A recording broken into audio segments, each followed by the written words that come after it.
El tejido adiposo blanco es unilocular, predomina mayormente en adultos a comparación del tejido adiposo pardo. Sus funciones, el almacenamiento de energía, aislamiento térmico y protección mecánica.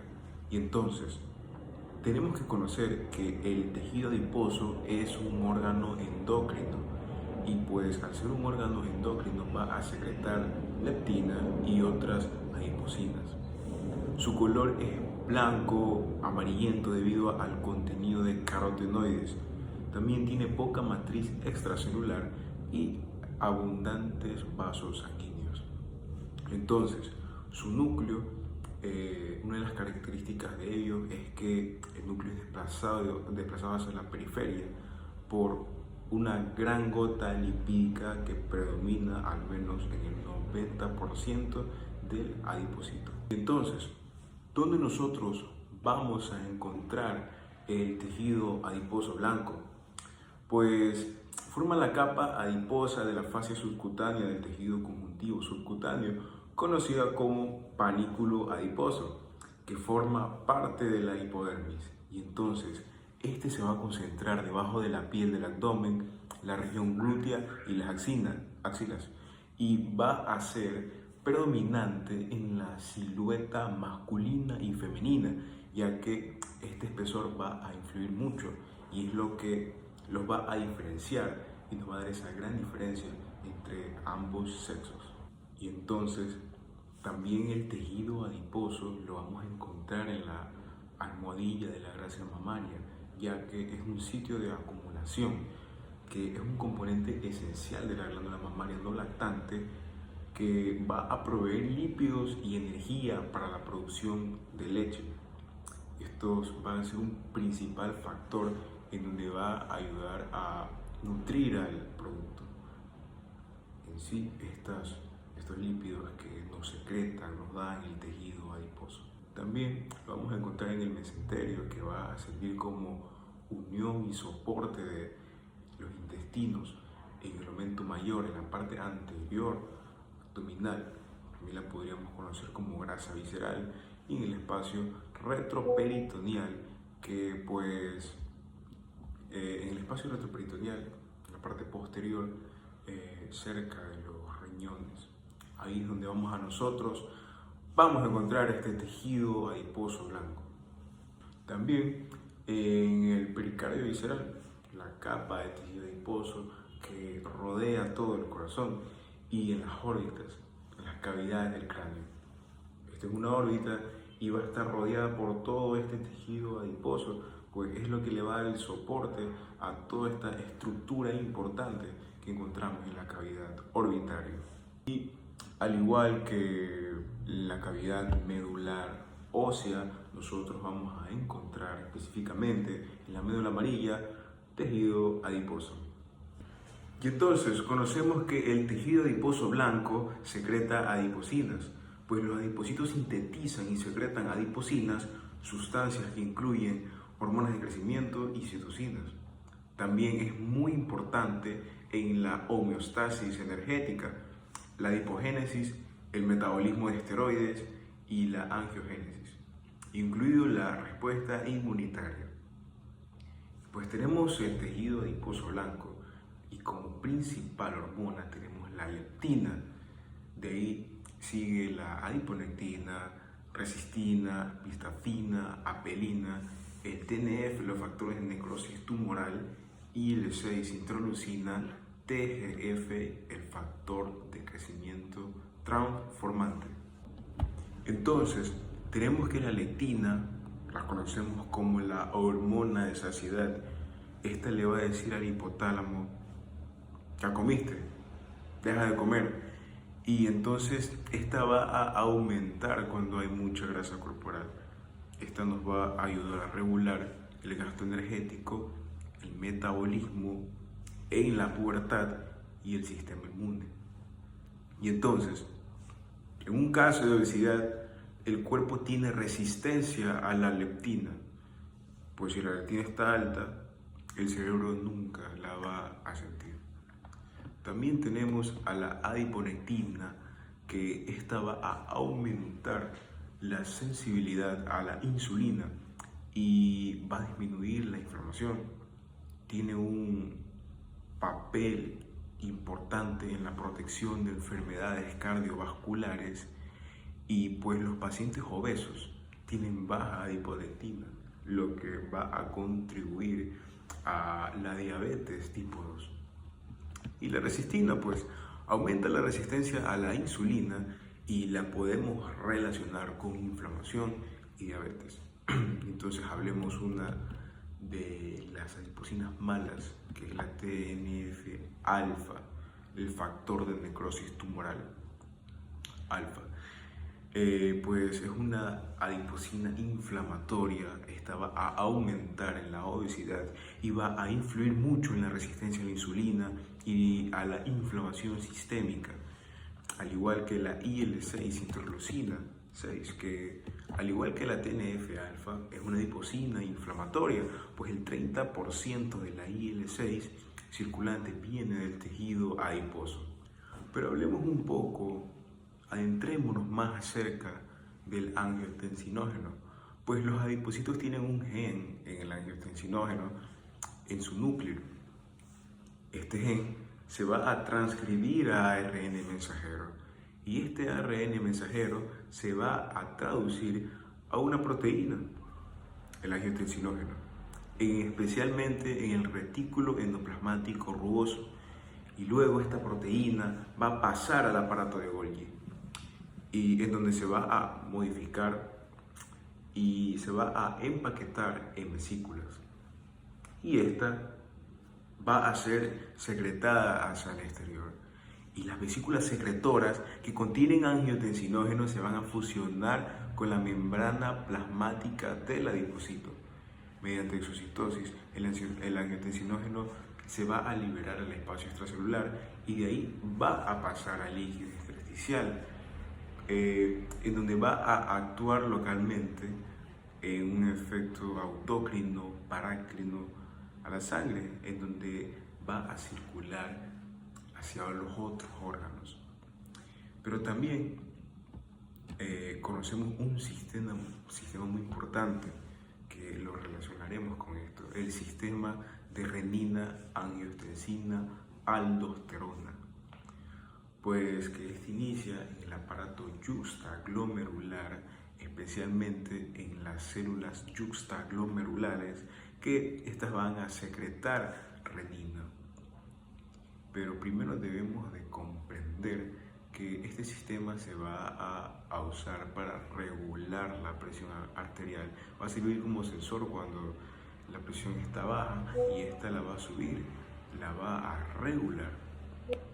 También tenemos en la mácula densa, que va a servir como un sensor para el sodio y cloro del cuerpo. Este se va a activar cuando hay bajos niveles.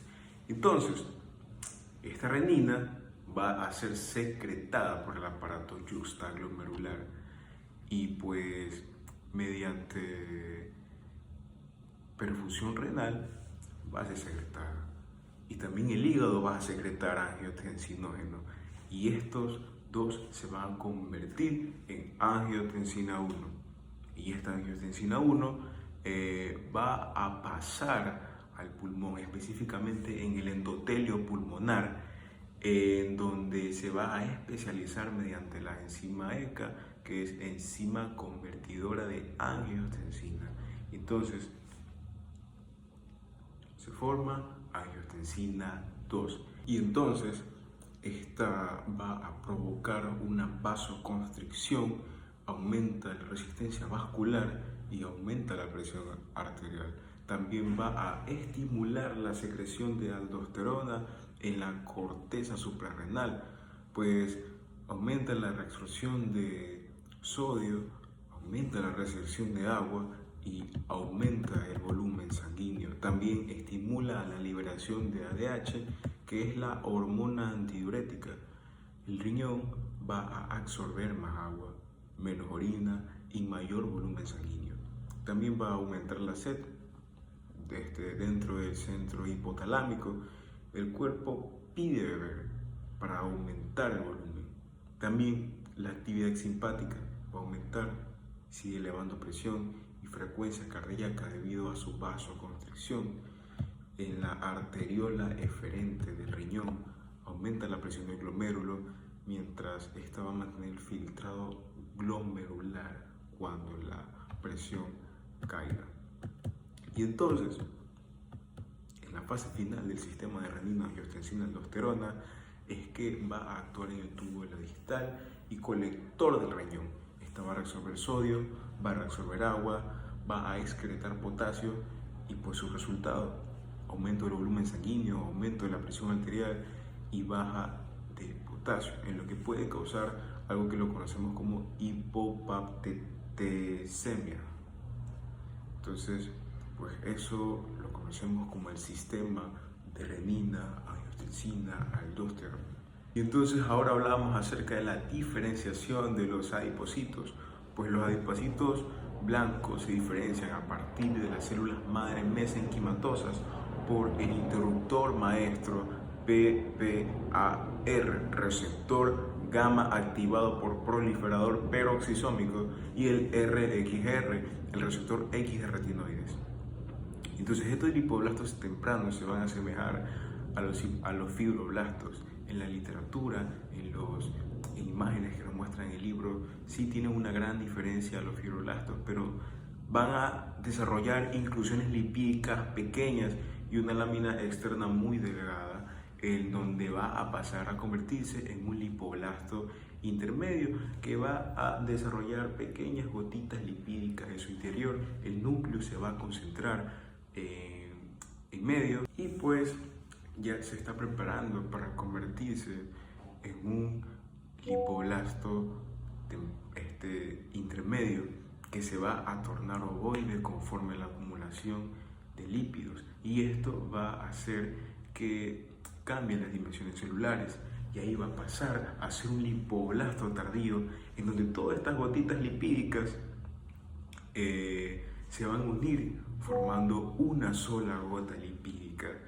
y pues el núcleo ya no se va a concentrar en el centro, sino que ya va a unirse, va yendo poco a poco hacia la periferia, y pues esta gota lipídica todavía no se va a apoderar del 90% del adipocito, pero sí vamos a verla como predomina en su mayoría. Y entonces se convierte en un adipocito maduro que se va a caracterizar por una sola inclusión lipídica muy grande, rodeado por un reborde delgado de citoplasma, en donde va a contener todos sus organelos.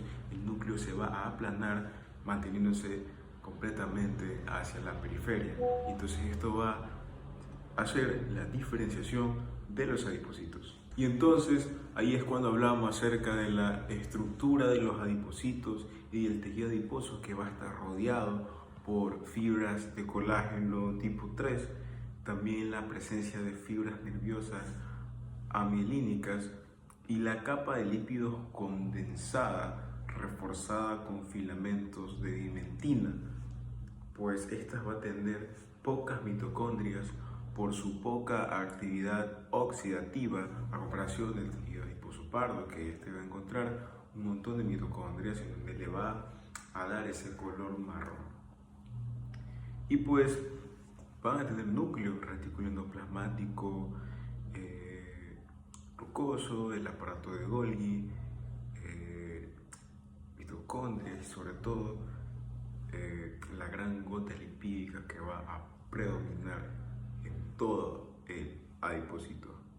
Entonces, ¿cómo esto va a influir en la regulación del peso? A corto plazo, las células gástricas, donde se va a encontrar la grelina, y esta grelina va a actuar directamente en el hipotálamo, en donde va a influir en el apetito, donde le va a decir tengo hambre al hipotálamo. Y el intestino delgado se va a encontrar el péptido IgG y va a actuar en el hipotálamo, y pues es lo que le va a decir, le va a indicar la saciedad de todo esto. Tipo, le dice que hasta aquí estamos llenos, que no necesitas más energía. Entonces esto es donde va a actuar, es arriba. Y a largo plazo, el tejido adiposo, conocemos como su hormona importante, la leptina, que va a influir en la saciedad y control metabólico, y la insulina en la glucosa, triglicéridos. Y entonces ahora hablemos acerca de la obesidad, que es el exceso de grasa corporal por el aumento de tamaño de adipocitos, en lo que se lo conoce como hipertrofia. Los adipocitos disfuncionales son los que van a liberar ácidos grasos y citoquinas. Y pues esto va a influir a la inflamación crónica. Y pues aumenta, al igual que la resistencia a la insulina, que va a influir en la predisposición a diabetes tipo 2. Pues la leptina alta, pero eficaz, se va a crear una resistencia a la lectina. También va a tener menor adiponectina, que es menor sensibilidad a la insulina. Y sus consecuencias, pues, hipertensión, enfermedades cardiovasculares y cáncer. Y pues sus causas, un desequilibrio energético sostenido, pues más calorías ingeridas que gastadas. Y esto se va a almacenar en forma de grasa.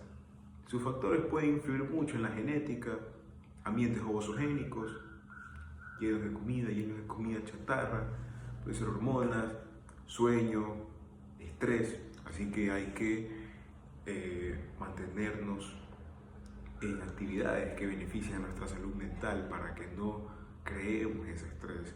También la microbiota influirá mucho, medicamentos y sobre todo, y muy importante, la educación alimentaria que nosotros tengamos. Y entonces, la obesidad no solo va a ser un exceso de grasa, también es un estado inflamatorio crónico que altera el funcionamiento de prácticamente todos los órganos. Recordemos que el tejido adiposo es considerado como un órgano endocrino, el órgano endocrino más grande de todo el cuerpo. Pero cuando el cuerpo se vuelve obeso, se lo considera como un órgano endocrino enfermo, y es cuando va a influir en la secreción de adipocinas proinflamatorias como la TNF, alfa, interleucina 6 y la resistina, que van a dañar los órganos y van a generar enfermedades sistémicas. Entonces, en el corazón va a provocar hipertrofia del ventrículo izquierdo. Entonces, va a tener que trabajar más para bombear sangre. También insuficiencia cardíaca por sobrecarga de volumen y presión, aumento de presión arterial. Se va a deber por la activación del sistema de renina-angiotensina, aldosterona, y también vamos a tener un riesgo elevado de infarto y arritmias. En los pulmones, pues la acumulación de grasa en el tórax y en el abdomen va a causar menor expansión pulmonar. También vamos a tener menor capacidad vital y se va a escuchar un ronquido. También la apnea en el sueño, que va a causar una hipoxia repetitiva, y esto va a influir en el riesgo cardiovascular, pues en el cerebro también influye, y esto puede causar disminución de la memoria y concentración, mayor riesgo de accidente cerebrovascular y aumento de riesgo del Alzheimer por inflamación sistémica y resistencia a la insulina en el cerebro. Y en el hígado, pues la grasa que se deposita en el hígado va a generar hígado graso no alcohólico, que se lo conoce como esteatosis hepática. También la hepatitis, que es una inflamación y un daño en el hepatocito, y también fibrosis y cirrosis. Independientemente del alcohol, el tejido adiposo puede influir en esto cuando se convierte en malo. Y pues en el sistema cardiovascular, triglicéridos altos, mayor riesgo de aterosclerosis, HDL bajo y trombosis por inflamación.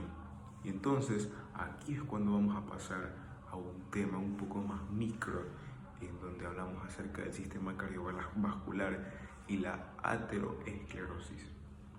Y entonces la aterosclerosis es una enfermedad crónica, inflamatoria y progresiva de las arterias, caracterizada por la formación de placas ateromatosas dentro de la pared arterial, y esta puede influir en las arterias especialmente las grandes, las medallas como las coronarias, las carótidas, las cerebrales y la aorta, incluso en arterias de las piernas. Pero, ¿qué es una placa ateromatosa?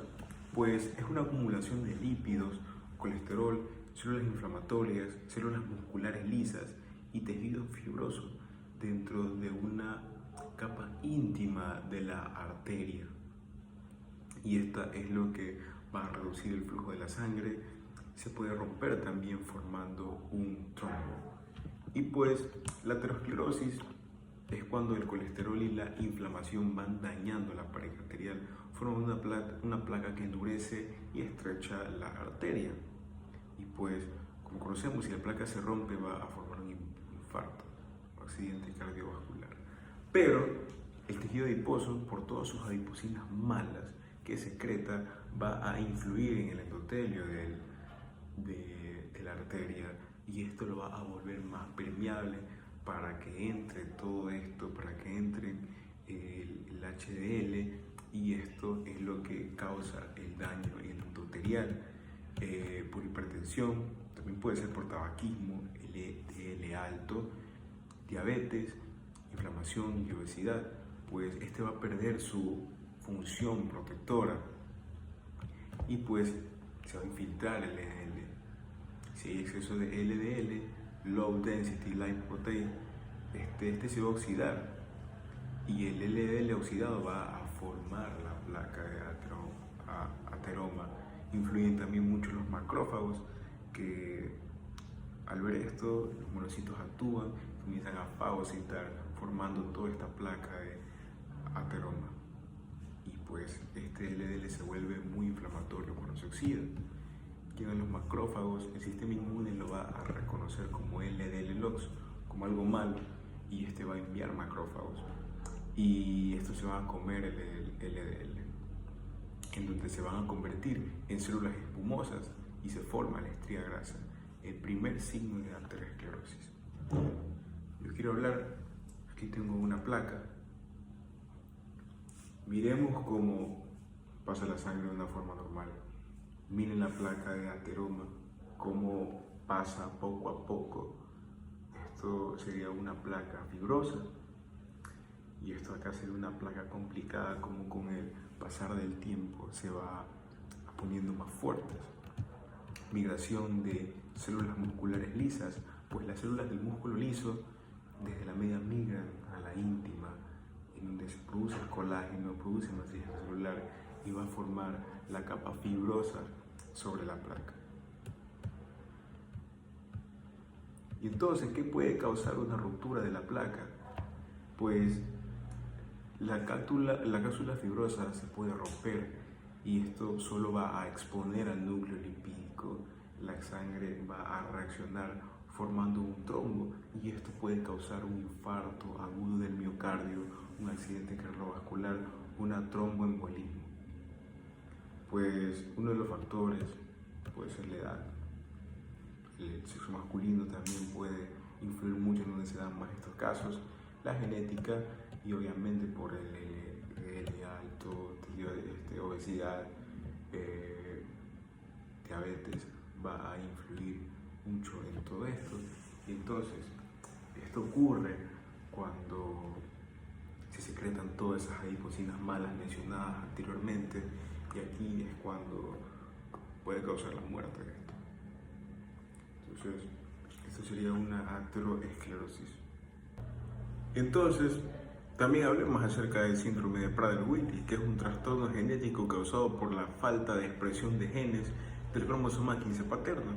Entonces, este va a dar una delección del cromosoma 15 paterno al 70%, en lo que va a causar una disomía uniparental materna, los dos cromosomas 15 de la madre, que va a estar expresado al 25%, en lo que va a tener un defecto en la impronta genética, el 5%. Y la clave es la falta de la copia paterna, los genes no van a funcionar, y es cuando va a aparecer el síndrome de Prader-Willi. Entonces, ¿cómo se manifiesta? En una hipotonía severa, va a tener un retraso en el desarrollo también la hiperfagia intensa, la hambre intensa que a este niño lo va a incitar al comer, llegar a las 3 de la mañana y pues llegar a la cocina a buscar dulce, a buscar comida, y lo que va a provocar una obesidad muy grave. También va a tener problemas conductuales, pues va a estar rabieta, va a estar muy enojado, amargado, y también puede influir porque estos niños se los conoce como ser torpes, y pues esto sería una de las causas en donde nosotros podemos reconocer a una persona con Prader-Willi. Y sus signos importantes, pues la cara característica con sus ojos almendrados, boca pequeña y un labio superior delgado. También las manos y los pies son muy pequeños, van a tener una estatura muy baja, y el hipogonadismo, que es una pubertad retrasada o incompleta. Pero también van a tener riesgo mayor de diabetes tipo 2. Y pues entonces esto es el síndrome de Prader-Willi, lo reconoceremos, son esos niños muy gordos que pues tienen esa cara hinchada, su cuerpo gigante, y estas son una de las manifestaciones en el síndrome de Prader-Willi, y aquí es donde nosotros podemos concluir y hablar acerca de todo lo que influye, todas sus causas, todo lo bueno y lo malo del tejido adiposo. Bueno, continuamos.